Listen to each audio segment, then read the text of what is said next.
Bonjour, nous allons commencer avec nos cours. Cette fois-ci, nous allons voir les tableaux en Java. Les tableaux, c'est quoi? Les tableaux nous permettent d'enregistrer plusieurs variables au même moment. Par exemple, avec une variable de classe, vous pouvez enregistrer, par exemple, le nom d'un étudiant, mais avec un tableau, vous pouvez enregistrer le nom de tous les étudiants.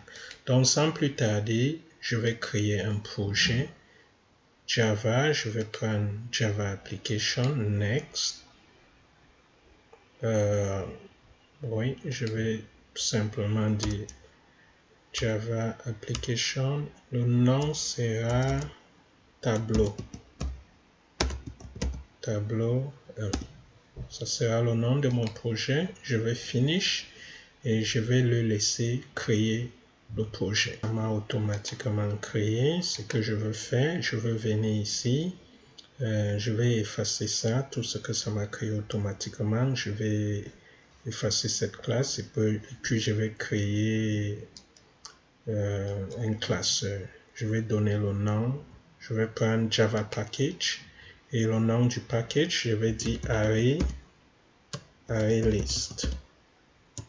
Array, c'est en fait le nom de tableau en anglais. Donc, je vais créer ces classeurs vides et à l'intérieur de ces classeurs, je vais venir maintenant créer ma classe.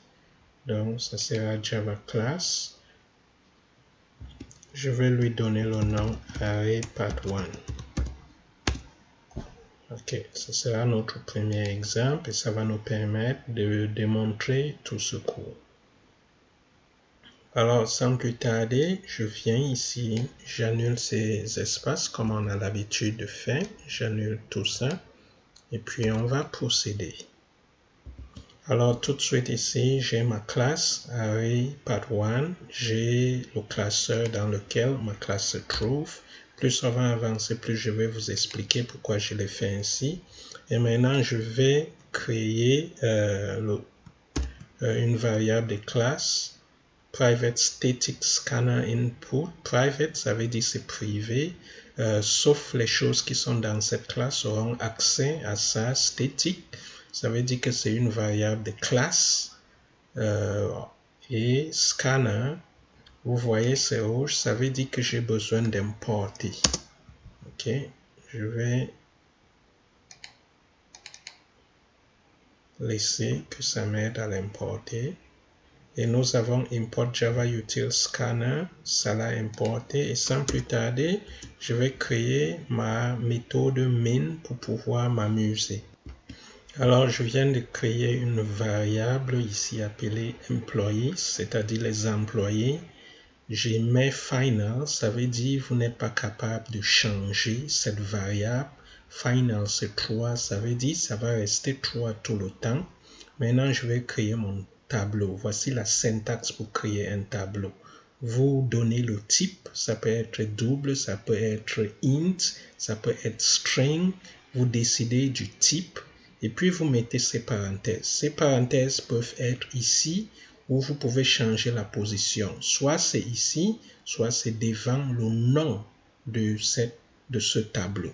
Donc le nom de mon tableau, c'est le nombre d'heures, parce que je veux voir le nombre d'heures que l'employé a travaillé. Et ici, je donne new int. Alors, ça va donner le nombre de caractères que ce tableau peut prendre. Par exemple, si c'est le nom des étudiants, si je dis que nous avons 10 étudiants, ça veut dire que ça va créer l'espace pour garder 10 noms. Et une fois que c'est créé, vous ne pouvez pas changer. Sauf si vous créez un autre tableau pour y mettre cela. Et tout de suite, on va procéder et utiliser ceci afin que vous voyez de quoi nous parlons. Alors, ce que je vais faire, c'est de créer mon objet scanner. Donc, input new scanner system in. Et on va procéder. Ok, on va prendre system out print line. On dit enter the hours worked by employees. Donc, on va aller chercher le nombre d'heures que les employés ont travaillé. Donc, on dit enter the hours worked by employees. Donc, employees ici, c'est 3. Donc, le nombre d'heures travaillées par 3 employés et on va utiliser Scanner pour aller chercher cela et le garder dans ce tableau. Tout de suite ici, je dis Get the hours worked by employee 1. On dit System out print employee 1. Ici, nous avons employé numéro 1. On va le garder à l'intérieur. Une chose que je veux vous dire, nous savons que ça va créer l'espace pour 3 employés, mais c'est indexé commençant par 0. En d'autres termes, employé numéro 1 aura l'espace 0, employé numéro 2 aura l'espace numéro 1 et employé numéro 3 aura l'espace numéro 2. Nous allons l'utiliser, vous allez voir. Alors, nous avons fait exactement la même chose pour employé numéro 2 et employé numéro 3. Vous voyez, j'ai simplement copié et collé tout ce que nous avons ici, et j'ai changé employé 2, j'ai changé l'index à 1, employé 3, j'ai changé l'index à cela. Et maintenant, nous allons imprimer, nous allons afficher ce qui est contenu dans notre tableau. Alors ici, utilisant système out print line, les heures saisies sont, nous allons imprimer l'index de 0, 1, 2. OK. Sans plus tarder, lançons notre application et nous allons voir ce que ça va donner. Je clique à droite et je prends Run File. Et nous allons voir ce que ça va nous afficher.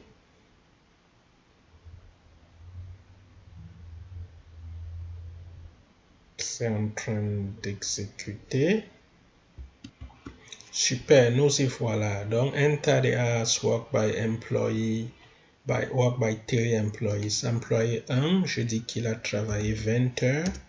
Employé 2, il a travaillé 25 heures. Je n'aime pas beaucoup travailler, alors je mets 15 heures. Et les heures saisies sont, voilà ce que cela nous a donné. Alors, assurez-vous que vous comprenez bien cet exemple avant qu'on continue dans le prochain exemple. OK?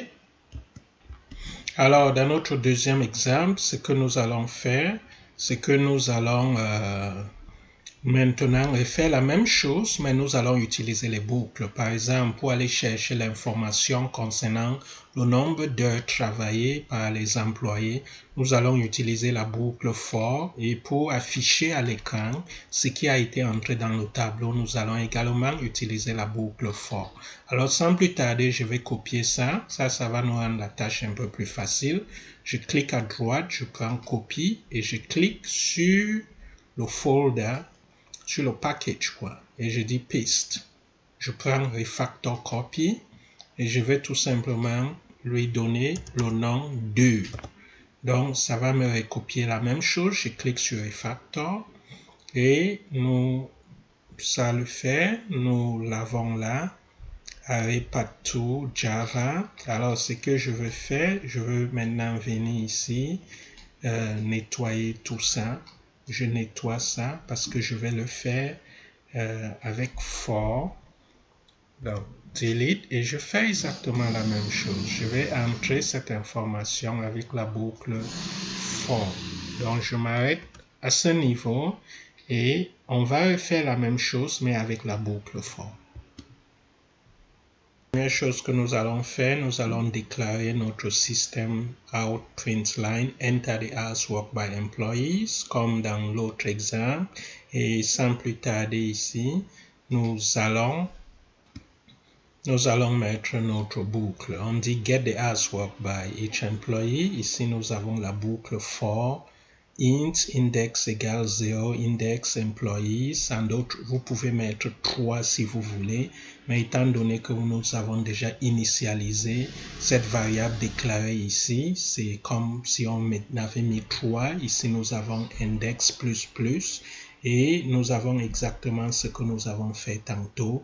Alors, ça va le entrer ici, utilisant input. Input, c'est l'objet scanner qu'on a tantôt déclaré. Et maintenant, pour compléter notre opération, nous allons encore utiliser la boucle for pour afficher. Alors, tout de suite ici, nous avons des A sur entered A en utilisant system out print line. et on va utiliser la boucle for. Et cette boucle, ça va tourner autour du nombre d'employés en commençant par 0. 0, c'est l'index et ça nous donne l'index ici. Donc, ça va partir de 0 jusqu'à 2. Ok, on va le lancer. On va voir ce que ça va nous donner. Je clique à droite et je dis on file.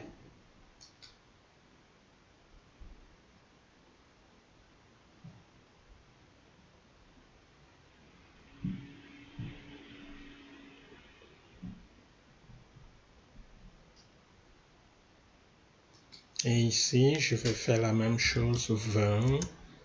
Ici, je vais dire 25. Et là, je vais dire 30. Et voilà, ça nous a donné la même chose, mais cette fois-ci, nous avons utilisé la boucle for. Alors, amusez-vous avec. N'avancez pas si vous n'avez pas maîtrisé cette partie. Et on va continuer avec un autre exemple. On nous plonger dans un autre exemple assez intéressant. Ici, nous avons tantôt vu comment déclarer un tableau. Nous allons faire la même chose, mais nous n'allons pas utiliser new int. Nous n'allons pas utiliser ça pour déclarer. Nous allons le laisser faire le travail à notre place. Alors, nous allons tout de suite cliquer là, le copier. Je vais faire exactement ce que j'ai fait tantôt. Cliquer sur le fichier, pas le fichier, le classeur et puis paste, refactor copy et juste donner le nom 3. Refactor, que ça nous donne la même chose. Et dès qu'on l'a, on a arrêt path 3. Je vais retirer ça. On n'aura pas besoin du scanner dans cet exemple. Et je vais venir effacer tout ce que nous avons ici à l'intérieur. Tout ça, je le balance. Et là, je le balance. Et tout, ok, ça doit partir. Et tout de suite, nous allons continuer. Alors ici, qu'est-ce que nous venons de faire? Nous avons int days, donc nous avons le nombre de jours de l'année. Bref, le nombre de jours par mois. Nous avons janvier, février, mars jusqu'à décembre. Vous pouvez créer votre tableau de cette façon en utilisant ces parenthèses au début et à la fin et ayant une virgule entre chaque élément. Si vous voulez, vous pouvez créer quelque chose avec janvier, février, ainsi de suite. Tantôt, nous allons voir comment créer les tableaux à 2 dimensions, voire 3 dimensions. Mais nous allons commencer par ici. Et tout de suite, nous allons voir comment afficher cette information utilisant la boucle comme on le faisait tantôt. Vous pouvez voir ici, on utilise la boucle for, on définit l'index equals to 0, index moins days length. Alors, il y a quelque chose d'assez intéressant ici. Si vous regardez, vous allez voir qu'on utilise la méthode length. La méthode length nous donne le nombre d'éléments qui se trouvent dans le tableau de nom days. Donc, length, c'est une méthode qui est déjà définie dans... Bref, les arrays ont des méthodes qui ont été prédéfinies. Alors, on peut utiliser length à volonté. Et on continue. Si vous voulez, vous pouvez compter. Ça va vous donner 12. Vous pouvez remplacer ça par 12. Mais pourquoi le faire quand le système peut le faire à votre place? Et ici, nous avons 10 et ça va aller imprimer chaque élément. Ça va commencer par 0 jusqu'à arriver à la fin. Ok, sans plus tarder, on va cliquer à droite, on File, et on va voir si ça va nous donner ce dont on s'attend. Bla bla bla. Ok, voilà, ça nous a donné. Alors, on va encore utiliser un autre type de for pour faire la même chose, pour afficher. Ok, tout de suite ici, je mets system out print line. Ça va imprimer une ligne vide. Ça, c'est pour créer l'espace entre ce qu'on vient de faire et ce que nous voulons faire. Et nous voulons le rendre un peu plus intéressant. On fait la même chose for, on met des blablabla là.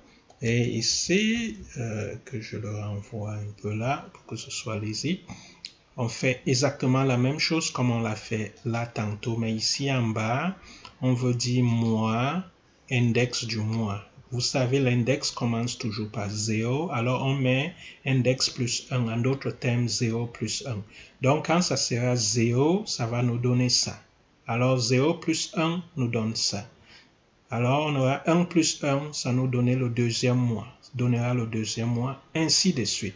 Donc ça va nous afficher mois numéro 1, ça va nous donner le nombre de jours. Alors, on va l'exécuter pour voir ce que ça nous donne. Run file. Et nous y voilà. Boum, boum, boum, boum, boum, boum, boum. OK? Vous voyez, tantôt on avait ça là. Et maintenant, on a l'autre. Alors, faites la même chose, amusez-vous. Rassurez-vous que vous comprenez ça avant d'avancer.